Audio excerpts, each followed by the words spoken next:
Shalom, selamat pagi dan selamat bergabung bersama kami dalam program Membaca Alkitab satu pasal satu hari.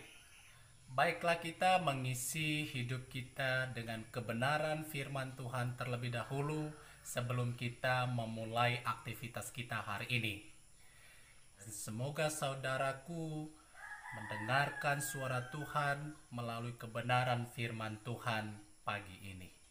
Tuhan Yesus memberkati ini. Kejadian pasal yang ke-11. Menara Babel.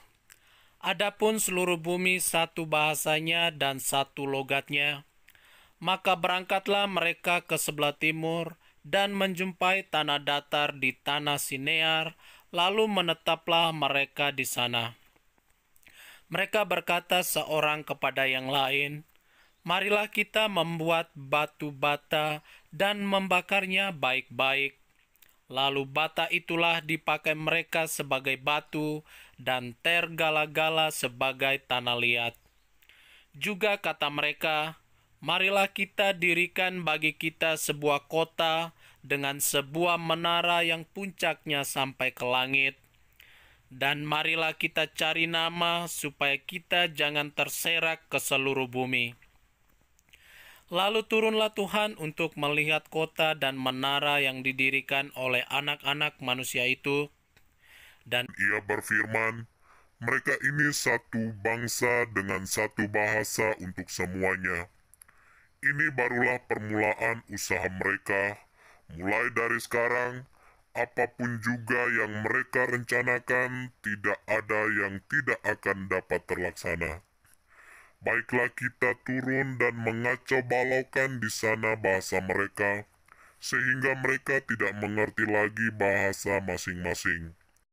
demikianlah mereka diserahkan Tuhan dari situ ke seluruh bumi, dan mereka berhenti mendirikan kota itu.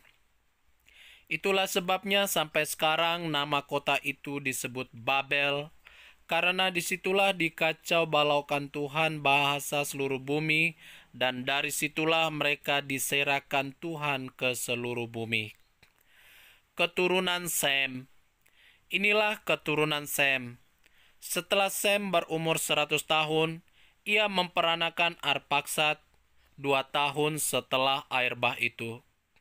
Sem masih hidup 500 tahun setelah ia memperanakan Arpaksad, dan ia memperanakan anak-anak lelaki dan perempuan.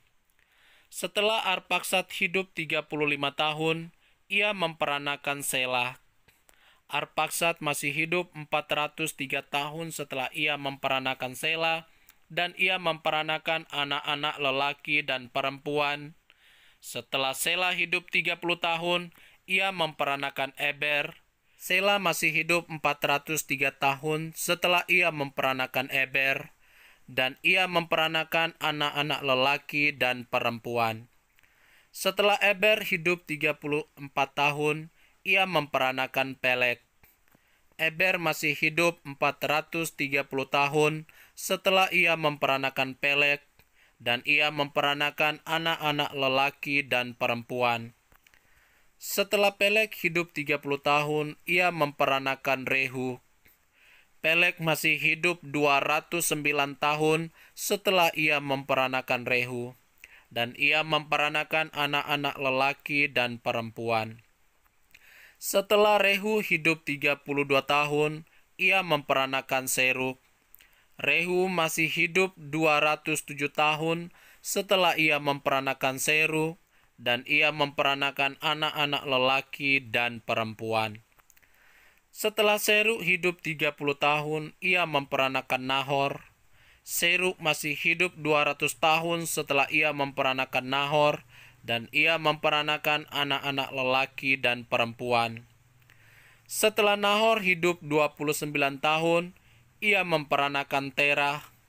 Nahor masih hidup 119 tahun setelah ia memperanakan Terah, dan ia memperanakan anak-anak lelaki dan perempuan. Setelah Terah hidup 70 tahun, ia memperanakan Abram, Nahor, dan Haran. Daftar keturunan Terah. Inilah keturunan Terah. Terah memperanakan Abram, Nahor, dan Haran memperanakan Lot. Ketika Terah ayahnya masih hidup, matilah Haran di negeri kelahirannya di Ur-Kasdim. Abram dan Nahor kedua-duanya kawin. Nama istri Abram ialah Sarai, dan nama istri Nahor ialah Milka. Anak Haran ayah Milka dan Yiska. Sarai itu mandul, tidak mempunyai anak. Lalu Terah membawa Abram, anaknya serta cucunya Lot, yaitu anak Haran, dan Sarai menantunya, istri Abram anaknya.